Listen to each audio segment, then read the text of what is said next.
যথারীতি বাড়িতে ছিলাম সেই সময় এটা গাজল ব্লক, গাজল তো গাজল ব্লকের চৈতপুর গ্রাম, হ্যাঁ, সেখান থেকে রমেশ রাজবংশী আমাকে ফোন করে বলে যে বাড়ির সামনে বা যাই হোক কোনো একটা জায়গায়, হ্যাঁ, গোখরো বা কোবরা যেটাকে বলি, সেই সাপটা হয়তো বেরিয়েছে। আমরা যথারীতি এখনও ঠিক জায়গায় পৌঁছতে পারিনি, তবে কাছাকাছি চলে এসেছি। আপনারা দেখতে থাকুন, হ্যাঁ, বিশদে ভিডিওটা দেওয়া হবে।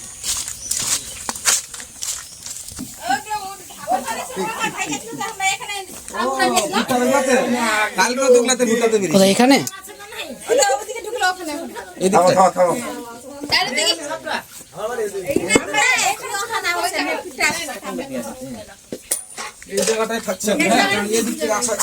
তুমি ওই জায়গায় থাকো, বুঝতে পারলাম।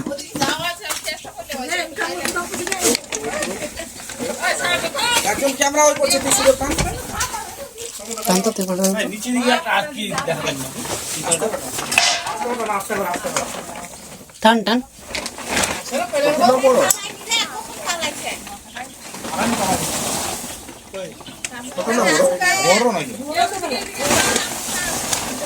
ওই যে একটা বাচ্চা আছে, বাচ্চা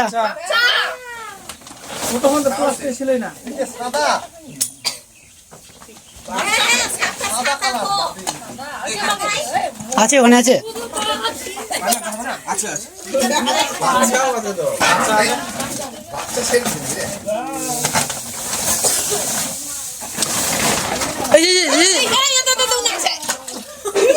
ইঁদুর আছে, বুঝতে পারলা?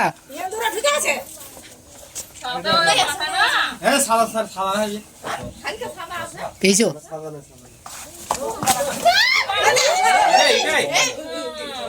আরো বাচ্চা আছে, বুঝতে পারলাম।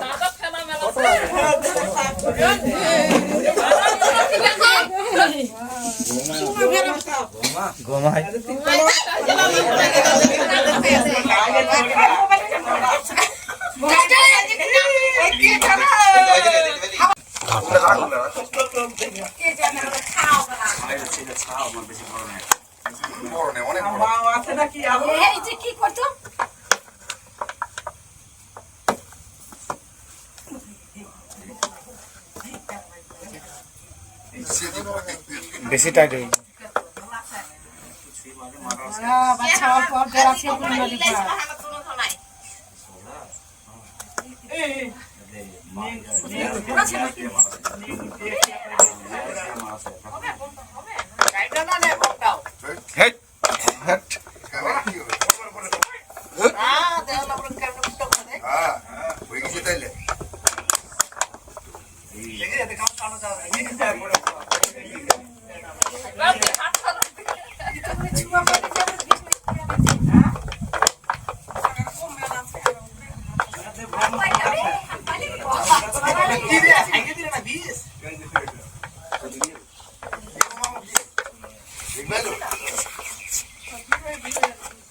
बीस में पायखाना बोले थे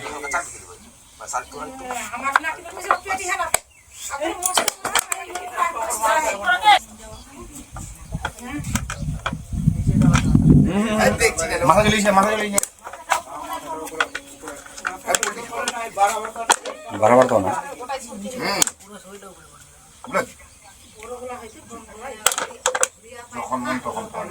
ठीक है ठीक है चल चल चल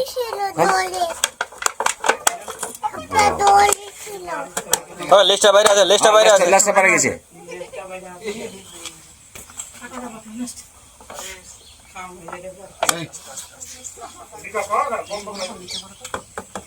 মাথাটা নিচে হালাবে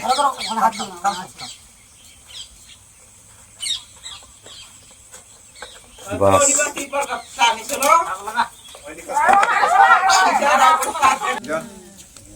আচ্ছা জায়গাটাকে বলছে স্পেকট্রাল কোবরা, হ্যাঁ, বাংলায় বলা হচ্ছে গোখরো। এরূপ নামকরণের কারণ আছে। স্পেকট্রাল মিনস হচ্ছে চশমা, হ্যাঁ, এর পেছন দিকটা দেখো, এই যে দেখো এই জায়গাটাতে এরকম কিন্তু ঘোরা আছে, হ্যাঁ, ওই জন্য এটাকে চশমার মতো দেখতে, ওই জন্য স্পেকট্রাল বলা হচ্ছে। গোখরো হচ্ছে গরুর খুরের মতো যেহেতু দেখতে, সেই জন্য গোখরো বলা হয়। তো যাই হোক, আমাদের পশ্চিমবঙ্গে 4 ধরনের সাপ হচ্ছে বিষাক্ত, বাকি যতগুলো সাপ আছে সবই কিন্তু নন ভেনামাস, মানে বিষাক্ত নয়।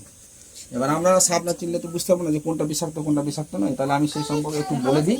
বাকিটা যদি আপনাদের ভালো করে জানার ইচ্ছা থাকে বা সাপ সম্পর্কে যদি ওয়াকিবহাল হওয়ার দরকার মনে হয় আপনাদের, তাহলে আমার যে সঞ্জিত রাজবংশী বলে যে পেজটা আছে ওখানে দেখবেন সমস্ত সাপের সম্পূর্ণ বিস্তৃত বিবরণ এবং ছবি সহ দেওয়া আছে। হ্যাঁ, তো যাই হোক, এটা হচ্ছে গোখরো, যেটাকে বললাম। এই সাপটা একটা বিষাক্ত সাপের মধ্যে অন্যতম। এটা নিউরোটক্সিন যুক্ত বিষ। এই সাপটা যত সাপ আছে তার মধ্যে এই সাপটার বিষটা কিন্তু দ্রুততার মধ্যে ওঠে, সেই জন্য এর সময় মাত্র 60 থেকে 70 মিনিট। এবার আমাদের ফার্স্ট এড কি হবে সাপেটা কাটলে? ভুল করেও, আমি আবার সব জায়গায় জোরহাত করে বলছি, হ্যাঁ, সাপে কাটলে কিন্তু ভুল করেও কোনো অঝার কাছে যাওয়া যাবে না। অঝার কাছে গেলেন মানে আপনি নিজের জীবন বিসর্জন দিয়ে দিলেন, মানে আপনি শেষ। পৃথিবীর কোনো শক্তি নাই যে অঝা তাকে ঠিক করে। আপনার উচিত ফার্স্ট একদম যে জায়গাটায় কেটেছে সেই জায়গাটায় ডেটল কিংবা সাবান দিয়ে আগে পরিষ্কার করে দেওয়া। আরেকটা আমাদের বদ্ধ ধারণা আছে বা ভুল ধারণা আছে যে যে জায়গাটা সাপে কেটেছে আমরা কি করি, রক্ত চলাচল যেন না হয় সেজন্য একদম টাইট করে বেঁধে দিই। এটা ভুল। ওটা করলে কি হবে, আপনার রক্ত চলাচল বন্ধ হয়ে আপনি এমনি পক্ষাঘাতে মারা যাবেন। সেই জন্য একদম শুধু পরিষ্কার করে নিয়ে একজন ড্রাইভার থাকবে। সবচেয়ে ভালো উপায় হচ্ছে মোটরসাইকেল। একজন ড্রাইভার থাকবে, মাঝখানে পেশেন্টকে বসাবেন আর পেছনে একজন বসে থাকবেন, আর ওকে সাহস দেবেন। কিন্তু সাপে কেটে যতজন না মারা যায় তার চেয়ে আমরা মারা যাই কি জানেন, আতঙ্কে। সাপে কেটে দিয়ে যাবেন আমি শেষ, এই যে একটা মানুষের ধারণা, ঠিক আছে। হাসপাতালে যাবেন, অ্যান্টিভেনাম দেবে, আপনি 2 থেকে 3 দিন রাখবে, পর্যবেক্ষণে আপনাকে ছেড়ে দেবে। এটা হচ্ছে কোবরা। বাকি যে আরো 3টে সাপের কথা বলবো সেটা কিন্তু সময়টা একটু বেশি নেয়, মানে অত ইয়ে না, কিন্তু রিক্সি খুব। কিন্তু তবু আপনাকে হাসপাতালে অবশ্যই যেতে হবে। 2 নাম্বার যেটা হচ্ছে সেটা হচ্ছে চন্দ্রগড়া। চন্দ্রগড়ার ব্যাপারটা আপনারা জানেন, এই সময় বিশেষ করে ধানের জমিতে প্রচুর উপদ্রব হয়। তো যাই হোক, চন্দ্রগড়া দেখলে বুঝতে পারবেন, দেখেছেন অনেকেই হয়তো। কিন্তু আমি এই বিষয়ে আরেকটু বলবো আপনাদের যে এই সময় যেহেতু ধান স্প্রে করছেন, একটু সচেতনতা অবলম্বন করলেই কিন্তু চন্দ্রগড়ার হাত থেকে বাঁচতে পারবেন। কিরকম? চন্দ্রগড়া সাপের ধর্ম হচ্ছে আল থেকে 3-4 ধাপ দূরের মধ্যেই থাকে, ওরা কিন্তু ভেতরে যায় না। সেই জন্য জমি যখন স্প্রে করতে নামবেন তখন কি করবেন, আল থেকে স্প্রেটা শুরু করবেন না, ভেতর দিক থেকে আপনি বাইরে আসেন। তাহলে কি হবে, স্প্রে করতে করতে যখন বাইরে আসবেন সাপটাও তখন কিন্তু বিশ্বের যখন ইয়ে পাবে কিনা তখন অন্য জমিতে চলে যাবে। সেক্ষেত্রে আপনি একটু মানে সেফ থাকতে পারবেন। এটা 2 নাম্বার। 3 নাম্বার হচ্ছে আপনার হচ্ছে কালাচ, যেটাকে বলা হচ্ছে সাইলেন্ট কিলার। রাত্রিবেলায় বিছানায় গিয়ে কাটে, বুঝতেও পারবেন না যে আপনাকে সাপে কেটেছে। কি করে বুঝবেন? লক্ষণ দেখে বুঝতে হবে যে আপনাকে ওই সাপে কেটেছে। রাত্রিবেলা হঠাৎ দিয়ে আপনার পেট ব্যথা শুরু হয়ে যাবে, বমি লাগবে, চোখ ঘুম চলে আসবে, মনে হচ্ছে নেশা টাইপের যেমন হয় না সেরকম টাইপের। এই ধরনের লক্ষণ দেখলে আপনাকে বিছানা ঘর দূর চেক করে দেখতে হবে। যদি দেখেন সাপ আছে বা নাও আছে ধরে নেন, তবুও আমি কি করব, হাসপাতালে যাব। হাসপাতালে ওটাকে চিহ্নিত করবে যে সে কি হয়েছে না হয়েছে, ঠিক আছে। 3 নাম্বার হলো। 4 নাম্বার হচ্ছে শাখা মুটে, যেটাকে আমরা বলি গয়লা, গ্রাম্য ভাষায় গয়লা বলে। বড় ধরনের সাপটা হয়, হলুদ কালো ডোরা কাটা হয়, ঠিক আছে। এটা কিন্তু খুব উপকারী সাপ। এরা কি করে, চন্দ্রবড়া, এই গহমা যেগুলো আছে সব সাপ ওরা কিন্তু কি করে খায়, ওদের খাওয়ারই হচ্ছে সাপ। ওই জন্য ওই সাপটা খুব উপকারী সাপ, বিষাক্ত, কিন্তু আজ পর্যন্ত কাউকে কাটেনি। এটা খুব ভালো জিনিস আর কি। সেই জন্য ওই সাপ দেখতে পেলে অন্তত পক্ষে বাড়ির আশেপাশে থাকলে খুব ভালো জিনিস। ওই সাপ থেকে আর আপনার অন্য সাপ উপদ্রব হতে দেবে না, ঠিক আছে। এই 4 ধরনের সাপ হচ্ছে বিষাক্ত। এবার বলি, এই 4 ধরনের সাপ ছাড়া বাকি তো আরো সাপ আছে না। এবার কি হয়, ওই সাপগুলো আমাদেরকে বাইট করে। এবার কি করলাম, কোনো কারণবশত আমি ওঝার কাছে গেলাম, গিয়ে ওঝা যাই হোক একটা দাড়ি জুড়ি করলো, বললো যে ক্রেডিট নিলাম যে আমি ঠিক করে দিলাম। আমি এখনো বলবো যে ওঝা যদি বলে এখনো এই সাপটাকে এখন গিয়ে ওকে বাইট দেবো, আর বলবো যে হ্যাঁ নিজেকে ঠিক করে নে ভাই, তারপর হাসপাতালে সব পেশেন্টকে পাঠিয়ে দেবো। পৃথিবীর কোনো শক্তি নাই, ঠিক আছে। ওঝা কোনটা ক্রেডিট নেই, কারণ ওই যে বললাম নন ভেনামাস সাপ কেটে দেয় তখন ক্রেডিট নিয়ে নেয়, ঠিক আছে। আর ভেনামাস যখন কেটে দেবে তখন লাস্টের সময় বলবে না দাদা রে এটা আর পারা গেল না, এটা ওই কি বলে ওই একটা দোহাই দিয়ে দেয় যে এটা কি মানে বলে, এটা যে না যে এটা মাথায় উঠে গেছে, হ্যাঁ মাথায় উঠে গেছে না, মাথায় না, একটা বলে দেয় যে এটা মানে দেবতা সাপ বা কি একটা কিছু বলে দেয় যে ওর জন্য পারলাম না। এটা হয় না, এটা মানুষকে বোকা বানানো হয়, ঠিক আছে। তো যাই হোক, এই 4টা এই ধরনের সাপ যেটা বললাম এগুলো সম্পর্কে।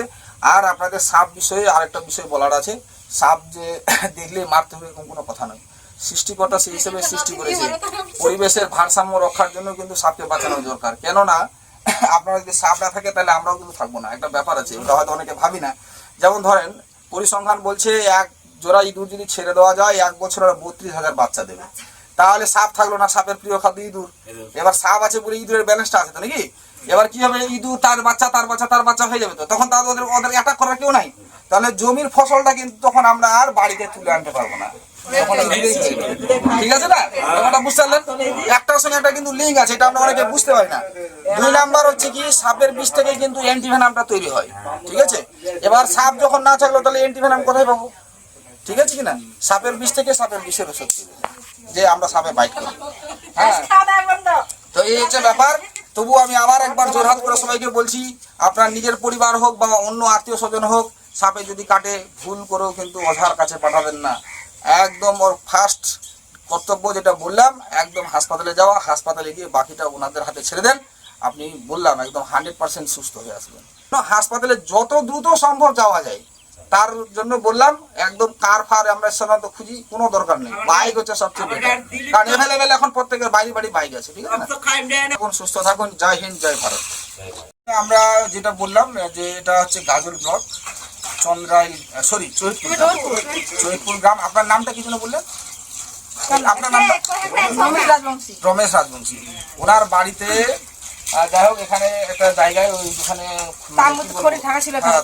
ঢাকা ছিল, হ্যাঁ, সেখান থেকে এই সাপটা এখন উদ্ধার করলাম।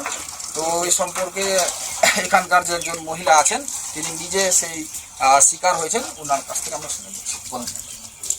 এখানে ছিল খড়ি ঢাকা ছিল, তামুর কাছে ছিল সাপটা এখান থেকে দেখতে পেয়েছি না, ঠিক আছে। তুই খাসি কেনা তো এখানে তামু ছিল, খড়ি ঢাকায় তামুরে টানলাম, এখান থেকে সাপ বের হলে তার আমি ফোন করলাম, আসতে বললাম, আজকে সাপটাকে ধরে নিয়ে গেল। তো যা, এখন সাপটা ধরার পর আপনারা সাপটা ধরার পর এখন বিপদ মুক্ত হ্যাঁ, সাপটা ধরার পর বিপদ মুক্তি হলো, এখন রক্ষা পেলাম। আপনারা খুশি তো? আমাদের খুশি হলাম। আচ্ছা, যাই হোক, আপনাদেরকে আরো একবার অসংখ্য ধন্যবাদ জ্ঞাপন করছি যে আপনারা বুঝতে পেরেছেন যে সাপকে বাঁচানো জরুরি। অতএব সকালে ভালো থাকেন, সুস্থ থাকেন।